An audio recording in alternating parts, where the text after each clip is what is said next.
Hi,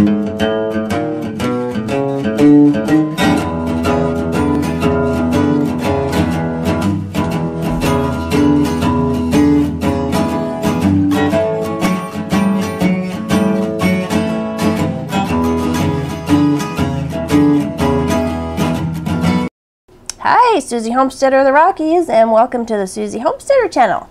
And today we're going to talk about one of the more important subjects, and that is health. And I am going to give you what I call Mom's Sick Kit. And this is all kind of about preventative medicine, which is, you know, more important than getting sick and then trying to get better. So one of the most important things you can do for fitness and health is to just have some of these things on hand. I'm also going to have another video for you in the future coming up called Still Room Supplies. And what a still room used to be in the old days was something more along the lines of a distillery room. But, you know, as time went on, people kind of updated that into something called a still room, which kind of meant more along the lines of just having all these ingredients and products and materials that just kind of needed to be on hand as opposed to running to a doctor's office, because back then sometimes getting to a doctor in time wasn't actually going to work out. So since I'm kind of out in the boonies too, I like to have a lot of things in the house for whatever reason all the time. So these are some of the key things that I keep in the house and eventually in my still room when I get it complete, and I'll have that video for you. But these are just, again, things to help maintain your health and focus on sickness on more of a preventative measure. So we're going to talk about it in a couple of different formats. The first one, of course, which my kids have been told over and over, is more so just personal hygiene, because it all kind of has to start with that. And then we'll talk a little bit about our environment, and then we're going to talk about some of these great products that I have that I like to keep on hand. So you might want to get your notebook out, because there's lots of things to talk about. And again, like I said, I'll have some more videos for you kind of that goes into these subjects a little bit more in depth. But today, again, we're just going to talk about the more important things that I like to have. So number one, personal hygiene. So you remember your mother and your grandmother and everybody else telling you guys to wash your hands. Well, you still got to do that. So once those kids walk in the door from school or any other little germ factory that they've been in all day long, send them straight to the bathroom, because most of those germs are going to come right off their hands. So, you know, these days they have this hand sanitizer, which this didn't even exist, you know, when I was a little kid. But it's still great to have, and it's good to have in the bathrooms, good to have in their backpacks, in the car, you know, anywhere, anytime that you can get this on their hands when you think they've been exposed to lots of germs. So that is still a great product to have. So hand sanitizer is a good one. Second one, Lysol. My mother had this when I was a kid. It smelled horrible. I swore I would never use it again, but they have come out with much better smells, orange smells, and all kinds of good stuff in the same product of Lysol. Again, I swore I'd never use it, but I guess we all become our mothers. So there it is, Lysol. You know, spray the clickers, spray the keyboards on the computer, refrigerator door handles, phones, cell phones, anything that you can think of that get touched nonstop. You know, obviously toilet handles and doorknobs, all that good kind of stuff. And this does kill stuff on the surface, and some of it airborne. So obviously, you know, about, I think, more than 75% of our germs are airborne anyway, which a lot of people forget about. So besides personal hygiene for them themselves, we're also going to spray anything that they have touched. So, and the second part of that is just make sure that they are not touching any orifices on their bodies. It's hard to mention that without laughing, but, you know, that also includes not rubbing their eyes or sticking their fingers up their nose and all that good stuff, because, you know, the second that germ enters the body, which would be through some orifice on the body, it's kind of a done deal. So again, just tell them, you know, no sucking thumbs, none of that stuff. You know, just keep their hands away from everything when they've been outside all day or anywhere else that has germs in it. So there's a couple of them. And then hot tubs. If you have a hot tub or you have a giant garden tub or a big bathtub, don't put your kids in that when they're super sick. I know that doesn't make any sense, but sometimes the dehydration from the heat of that kind of a steam is more damaging than them just being clean. So if they're clean already, you're okay. I mean, if your kids need to take a shower or bath, obviously that's got to be done. But one mistake that I used to make is going into a hot tub every time I was really sick, especially if you're congested and you need that kind of a steam. That is a good, the steam is a good element for when you're sick, but not to that degree, because if it dehydrates you more than it's worth, then you're going to wind up sicker anyway.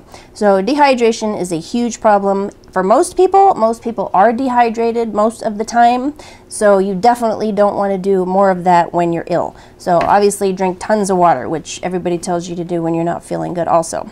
But just don't push it with the heat, any form of heat, because that just wears you out and can sometimes make you a lot sicker.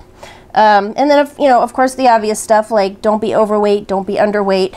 There are reasons why you need a little extra fat storage on your body for when you're sick, and that is in case you're eating and you're throwing up and you can't eat for a week. So some of that extra fat that you carry around is there just for that purpose. If you don't have enough fat on your body for those rainy days and sick days when you can't eat, then you have problems again. So, your weight is super important by the time you get sick. So keep that in mind. And then, of course, exercise every chance you can when you're not sick, because you have got to sweat, sweat, sweat. And that you can only do when you're feeling good. There's a lot you have to do while you're healthy, so that when you do get sick, you're just not as sick. So, of course, just keep personal hygiene really in mind. Of course, you want wherever you're living and breathing to be clean. But some of the things that people don't think about too much is some of the bigger issues like clean air, clean water, clean food, clean soil. I'll have a whole nother video for you guys on environmental hazards, which encompasses quite a bit. That's a big subject. But there's things like radon gas and magnetic electricity that we don't think about. Lots of things to talk about. And some of them are chemical, some are physical, and some are biological hazards that we just don't take into consideration. But a lot of those things can certainly not help your immune system and just kind of, tax your immune system that we don't even think about. So we'll talk about that another day. But along with some of those environmental hazards that you absolutely want to avoid, there's just some everyday stuff. Foods that you just have to avoid, like sugar, white sugar, all kinds of white ingredients that, again, there's a whole book about white death. Sugar is absolutely one of them. Salt is another one that goes into the white death category. Any kind of salt, too much of that. Alcohol, of course, being a huge one. Drugs, smoking, anything that you know for a fact is bad for you. And even too much coffee. Caffeine, it's also considered an astringent and can absolutely dehydrate you and deplete a lot of the nutrients that you put in your body. So, of course, I love all those things that we just talked about, but, they're all done in moderation. So even coffee, all these monster drinks that are just super caffeinated, just so bad for you because it's just in excess. So, I'm going to tell you over and over, everything in moderation, or just forget it altogether if you can. And certainly smoking and the obvious things that you have got to avoid every day. So anyway, there's three ways that we're going to kind of break this down into. Number one is things that you can inhale.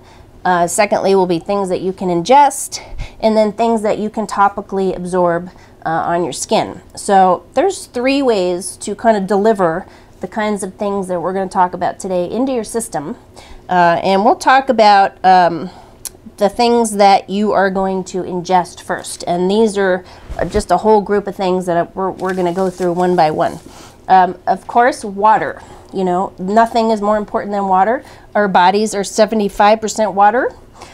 So every day, if you can drink 8 glasses of 8-ounce glasses of water every day, 8 times a day of 8 ounces, that's a lot of water. That's way more water than most people even think about.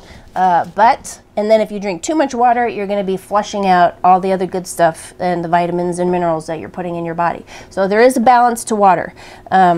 There's also certain waters that are more pH balanced.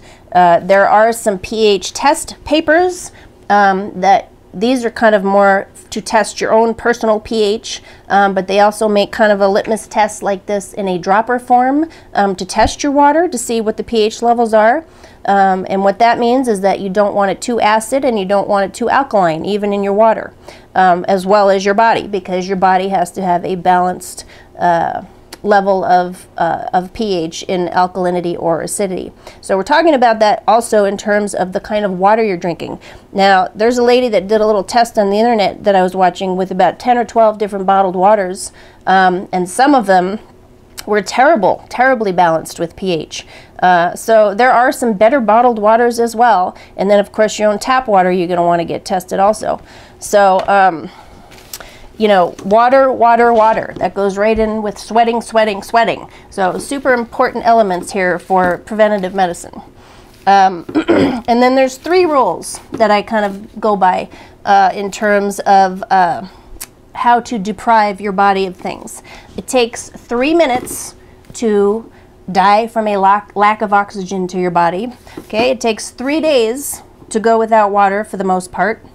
And it takes 3 weeks to go without food. So that number 3 rule kind of gives you an idea of which one of these elements is the most important. So obviously your air is super important. You know, and then water being second on that list and food being last. So, and then of course sunlight. You know, you can go without sunlight if you are providing enough vitamin D to your system. And then we'll talk about that in a second, because there's ways, of course, to create artificial light if you're lacking sunlight. So you can go without sunlight, which in this part of the Rockies, sometimes we can go, you know, for 4 months without enough sunlight just because of our long, dark winters. And they do get very dark here. So I have a couple little tricks for that too. But the key to your immune system is obviously having all 3 of those elements as much as you can. And of course, clean air being far more important than you think. So there's a couple things that I like to do just in my house in particular to keep the air really clean. Number 1, keep all your windows cracked, or some windows cracked to some degree or some level, just so that you have a constant flow of fresh air, which is the obvious. And then, you know, even having some ceiling fans put in just to circulate the air that might get trapped in your house. Again, I'm going to do this other video for you about environmental hazards and gases that can be trapped in your house, but we'll talk about that later. But besides the gases that can be trapped in your house, obviously germs, you know, are very airborne. So what I like to do is either with a kettle on a wood stove or an air diffuser, which you can buy, or a vaporizer, particularly like when your kids are sick. I like to put in a eucalyptus oil in my air, which it's an essential oil, and it's strong, but it has a lot of antiseptic qualities to it, antibacterial, antifungal. Eucalyptus oil, I put it on my wood stove kettle all winter long, off and on. So the kids have all known this smell since the day they were born. But that's a great one for cleaning out the air. So there's one oil, and tea tree oil can also be used. It's all kind of the same properties as eucalyptus oil. But you can look that up and find out which oils are better for germ killing factors. But there's 2 of them. So tea tree oil and eucalyptus oil. Like I said, I put those on the wood stove kettle all winter long, especially when we have to have the windows closed. So those are 2 good ones to keep on hand in terms of oils. There is a great book that, besides my essential oils book that I use a lot of, but this is one that I just bought by Dr. Furman. It's called Super Immunity, and they talk about all kinds of stuff in here. You know, besides just the foods not to eat and the foods to take, it talks about oils and herbs, you know, vinegars, you name it, all kinds of different methods for, again, delivering some of these things into your body besides just what you eat. So great book, lots of good information in there. Lots of stuff I'm talking about today actually came out of this book. So, but there's great books out there on the internet, and I'll have a list of those for you on my website, and then also with my shopping link. If you're pregnant or nursing, or you have very serious health concerns, a lot of this stuff you may want to research in a little bit more depth. So there are some of these things that, especially if you're pregnant, that you absolutely don't want to take while you're pregnant. So please keep those considerations in mind before you try any of this stuff. Even eucalyptus oil can be just way too strong for a baby's nose. So you may want to not use that when you have little tiny babies in the house. So, you know, again, take your own health into consideration before you do any of these things, because this is really based on people that are already healthy and just trying not to get sick. So if you have real specific health conditions already, you have to do a little bit more research than maybe what I'm telling you. So anyway, so there's a couple things to consider in terms of your environment. And then one thing that I have that I did spend a little extra money on, this is called the light therapy system. And you know, this one's like 10 years old. So there are actually like tabletop versions of this now that are not as expensive as what I paid 10 years ago for this. But I've had this for a long time. It's a light therapy machine. It's delivering some of those things that we talked about that you get from actual sunlight in an artificial form. It's not a tanning bed, it's not the UV rays, it's a different kind of a light.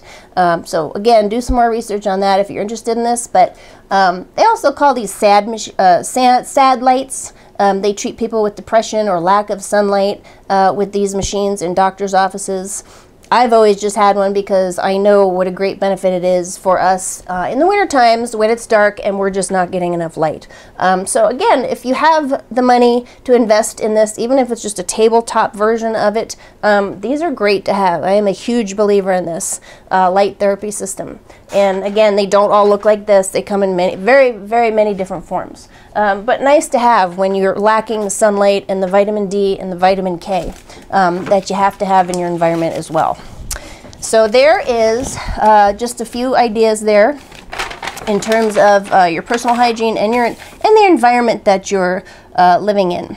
So let's go through, again, some of my formulas that I like to have on hand. And then, of course, we were just talking about essential oils. And again, there's another great book for that. I'll have that on my shopping link for you. I use a lot of oils. And some of those are just in the form of a coconut oil, which coconut oil has a ton of benefits. This is kind of a trendy thing. It just kind of became more popular. I put it in my coffee every morning for lots of reasons. But there's just very basic oils like this that can also be ingested and used topically for, well, coconut oil can be used for tons of stuff, but this is a great one to have. And again, you can look up all the benefits of that if you need to. But besides just oils in general, essential oils are another super important component of your cabinet, of your at-home kind of medicine cabinet. This is oil of oregano. I use this for everything. Antibacterial, antifungal, antiviral. I used to take this before I go to Mexico just so I wouldn't get Montezuma's revenge. So, but this can be ingested. It can be used topically. You can put this one on top of your wood stove as well. You can inhale it. And then this one works best sublingually. So some of these oils, again, you have to do some homework on because some of them you cannot put under your tongue and have them absorbed through the veins under your tongue because it's too extreme. But some of them you can. And then, again, you got to really do a little bit more research on your essential oils because some of them have to be diluted with a carrier oil if you're putting them on topically. And this is apricot oil, and this is something that I like to dilute all of my essentials oils with because if it's not diluted, you have to at least dilute it 50-50. So you'd have 50% of a carrier oil and 50% of that oil. This particular oil of oregano is already diluted, so sometimes you can buy them, you know, diluted already. So just be very careful with these. These are super, super potent, but they do work. And I probably use essential oils more than I use any other product at all. And there's tons of them, and they all have different properties and different benefits. So, but oil of oregano is my favorite one for colds. And then another thing you can do topically while we're talking about that, some of these, like the tea tree oil, you know, you can actually kind of take that on a cotton swab and put that up in your nasal area. to keep germs from being inhaled through your nostrils, which is a way to go. But I don't particularly like the smell of this tea tree oil. So if you're real sensitive to smells and some of this stuff is too strong for you, there's another little trick that I do. If I know I'm going into a really sick room full of people, I put a little Neosporin in my nose. And I know that sounds crazy, but again, it's a antibiotic just suspended in a, you know, an ointment. But I know a lot of people that do this, especially doctors and nurses. They'll put this in their nostrils before they walk into a room full of sick people. I have done that. It has worked. And even when I've had sinus infections or even just like little things like, you know, nasal polyps that people get and that kind of stuff, little Neosporin in the nose is not a bad idea. So again, something to think about. Or again, like I said, you can use an essential oil for that, because that's stopping a lot of the airborne germs from getting past your nose while you're breathing it in. So that's a great tip. And then, of course, one of your more common things that you want to do in your environment is just make sure it's allergy free. Now, even if you're not a very allergic person or you don't even have an allergy to anything specific, there's enough allergens in the air and in the world that it can still suppress your immune system. So for example, in my house, I do have one kid that's allergic to cats, so we don't have cats in the house, period. But even if I had somebody that was slightly allergic to a cat or dog hair or some kind of pet dander, that would even suppress their immune system as well. So we do have some dogs in the house, but for the most part I have no cats in the house because they're the most obvious choice for allergies. I also got rid of all my carpeting, I got rid of my curtains, and any other kind of heavy duty material or fabric in your home that would hold those allergens, even if it's just from allergens blowing in through the doors and the windows from outside. I have as few linens other than bedding, you know, and towels and stuff like that in the house as possible. We went with shutters. I built shutters and I took down all the curtains. So anything that can absorb allergens in your house, you know, excess blankets, couches that haven't been vacuumed, all that kind of stuff is another thing to really think about. In terms of the air that you're breathing and the allergens that could be even almost invisible that are suppressing your immune system. Okay, so, and then let's talk about some of the topical things that you can use on your body, which did include these essential oils. So, assuming they're diluted, these essential oils, like I said, there's so many great ones out there. There's some designed just for helping you breathe better when you're sick, which again we're talking about with allergies and stuff. There's oils designed for just boosting your immune system. It's a combination of oils. So there's some really good ones out there. And again, I use that quite a bit. And that you can rub on your feet. You can rub it on your wrists, your temples, you know, whatever you want to just get that kind of getting into your bloodstream. But essential oils are great for the immune system. Let's see. And then we talked about the light therapy. And then, of course, real sun.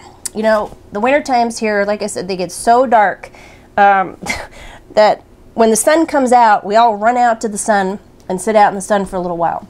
And you have to do that because you're going to get your vitamin D and your vitamin K like that. Of course, you want to have sunscreen on, but the oilier your skin is, or some kind of, again, a carrier oil that you have without getting a sunburn, while you're in the sun is one of your best bets to get some of those nutrients. So when the sun comes out here, I make my kids go sit on the porch on a chair and just sit in the sun, you know, without getting burned, which you can still do in the middle of winter.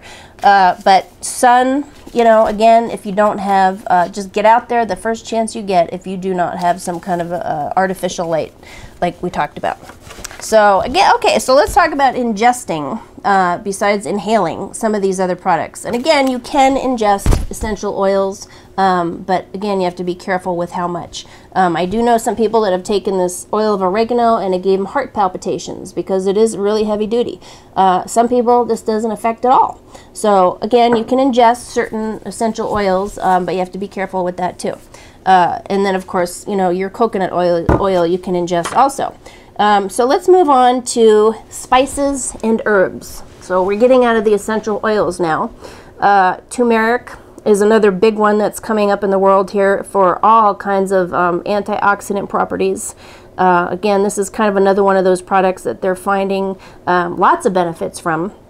And you can look those up as well. So turmeric would be a spice. If you could even turn that into a tea if you wanted to, or put that into some form of a food, you know, like a spice that you'd cook with. But people have been using this to cook with for a long time, but now they're finding other things to do with it. So turmeric, that's another great one, antioxidant, and also immune boosting, particularly immune boosting. Good old green tea. So if you're not going to do it in a spice form, you could do it in a tea form, you know, some other kind of an herbal form in a tea. Green tea, great antioxidant as well. Or you can actually buy a capsule. You know, this is a great one that I like, Ultimate Immunity, which is a combination of herbs in a capsule form that you can just swallow. So there's another way to get herbs that have all kinds of great immunity properties into it as well. So going down the line here, now we're going to go into, we're getting out of the herbs category, we're going to go into vinegars. Apple cider vinegar. I talked about this in a couple of my other videos. I did a video on wheatgrass juicing, and again, apple cider vinegar is right up there. It will balance the pH levels in your body, something very underestimated and very important. And again, that goes back, you can buy these little pH strips that you can put under your tongue to determine exactly how acidic or how alkaline you are. Super, super important, because none of this stuff is going to work if your pH balances are off. So apple cider vinegar is the ticket right there. It's horrible, but but we do it. So you have to have some apple cider vinegar. I don't care how bad it tastes. Okay, and then a second one. Now we're going to go into having just good bacteria besides your body pH.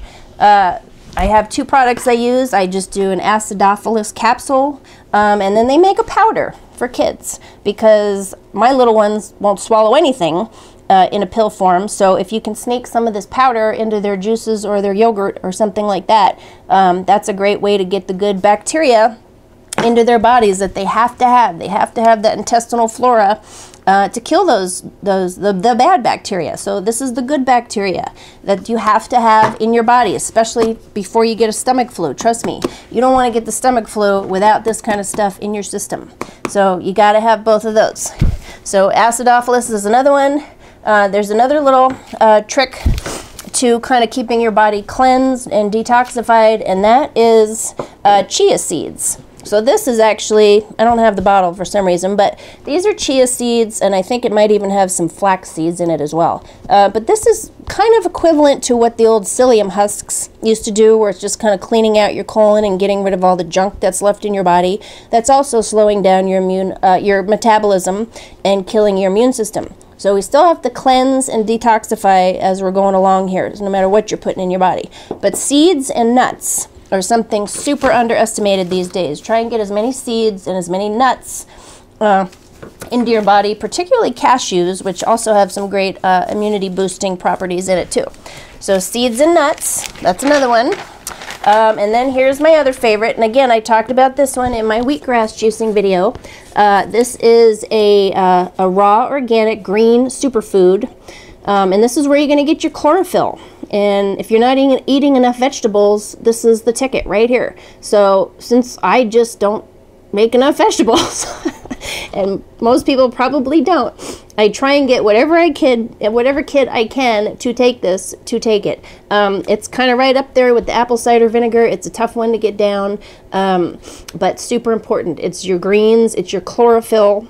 This particular one has all kinds of great stuff in it. And if you want to take it one step further, like I said, go to my wheatgrass juicing video, and wheatgrass juice is as good as you can get for oxidizing your body, an antioxidant, and also your chlorophyll. So you still have to get your greens in somehow. So if you don't have enough, get some of this powder, you just put it in water and you're good to go.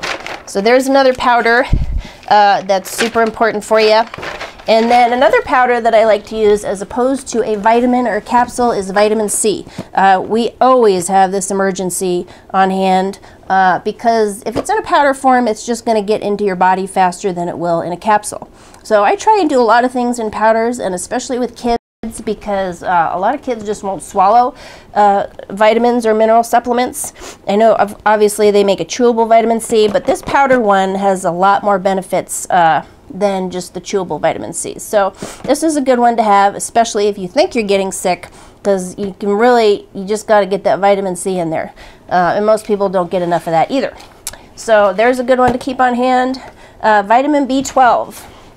Don't drink a coffee, don't drink a soda, don't eat a candy bar. Okay, just go get these little vitamin B12 packets, take a couple of those. It takes a little longer to kick in, you know, than a cup of coffee, but much healthier way to get your energy back when you're tired. So I try and get some of them, including myself, to take this instead of drinking that other cup of coffee, because this is a much better way to go than caffeine.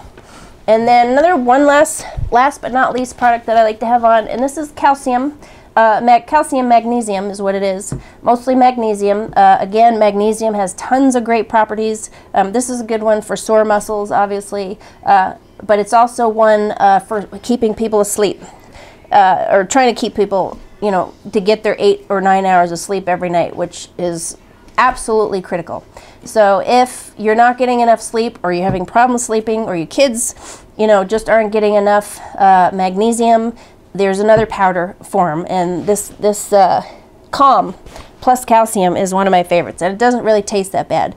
But that's another one that kind of misses the boat on a lot of minerals and supplements. So we kind of covered most of these products here. And then, you know, vitamins and mineral supplements are always good to have.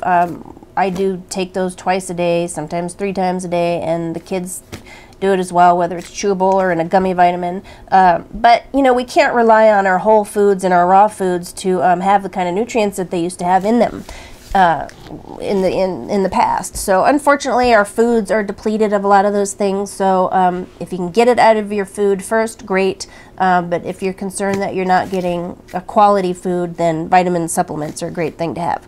Of course, organic food, if you can afford it. It is expensive. You know, I try and do that as much as I can. But I also grow a lot of my own fruits and vegetables, which is another alternative. Raw foods, and then 3 really important foods that you just have to get in your diet, and I know they're yucky and the kids don't like them, but that is onions, garlic, and mushrooms. There's all kinds of great links now with mushrooms and fighting breast cancer. Onions and garlic, you know, garlic is just amazing for your immune system, and then onions is also a great one for cardiovascular health. So many benefits from these 3 little foods right here. So if you can just, everything else you eat, if you can cook with garlic, onions, and mushrooms as much as possible, get those into your foods as often as possible and as much as you can. And unfortunately, you have to hide a lot of that to make kids eat it. Mushrooms are definitely not happening with my kids, but I can sneak a lot of garlic and a lot of onions and stuff in stuff without them even knowing it. So 3 super important foods, as well as just your quality foods. You know, and then of course some people even resort to enemas, colon cleansing, coffee enemas. You know, there's lots of kinds of ways of going about that. I personally am never going to do that, but that is another way to, another form of cleansing your body or detoxifying your body is enemas. So I guess really the biggest question of all is how to get all of this stuff in your body as often as possible, which is a constant challenge for me and my kids. You know, some of this stuff you just have to get it into your system weekly, some of it you'll have to do it daily, and some of it's just not going to happen unless it's on a monthly basis, because there's just too many things to do to your body with this many ingredients. So it is kind of a challenge trying to find a way to kind of schedule how you're going to do all this preventative medicine. But just, you know, do it any chance you can. And again, everything in moderation. You don't want to do too much of anything, of any of these things, no matter how good or how preventative they are for you. An example of that is this oil of oregano. It's just an amazing product, but it will kill, since it is an antibacterial, it will kill a lot of the intestinal flora in your body. So unfortunately, if you take too much of this product, you're going to have to take more acidophilus because it's killing off a lot of that gut flora. So again, everything in moderation. I can't say it enough. And then, of course, we have just the real serious issues of today, which include our diseases other than viruses, bacterias, and parasites. You know, diseases we have in America in particular, cancer, heart disease is the #1. Of course, cancer being coming up in the ranks here everywhere.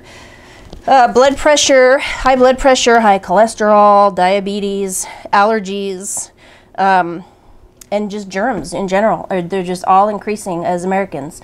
I cannot stress enough to you guys to breastfeed your children. That will eliminate a lot of the allergies your kids have for the rest of their life. True believer in breastfeeding. And then, of course, stress being another #1 killer, particularly in America. So again, besides moderation, this is all about your mind, body, and soul. Trying to combine all 3 of those into your life, or take those into consideration in your life every day. You know, stress, again, you just have to find some little happy place in your life to control as much of that as possible. And of course, today we just talked about the kinds of things we can do with your body. So the only other thing you can really help yourself out with is laughter. Laugh as much as you can. That's the best medicine for your soul. And try not to take all of this too seriously. But it's all super important. And again, you know, take your notes, go get some paper.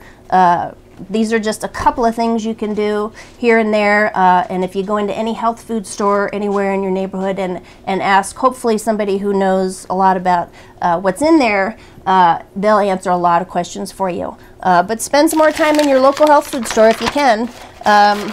And hopefully that will help you from getting a lot sicker. Or, you know, if you do get sick, maybe not being sick as long. So there you go. If you have any more questions, come see me on my website, Susie Homesteader of the Rockies.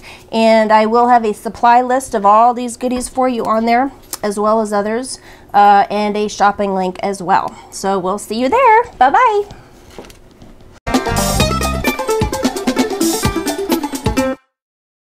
So let's get started. Subscribe to the Susie Homesteader channel, and we'll see you there. Bye-bye.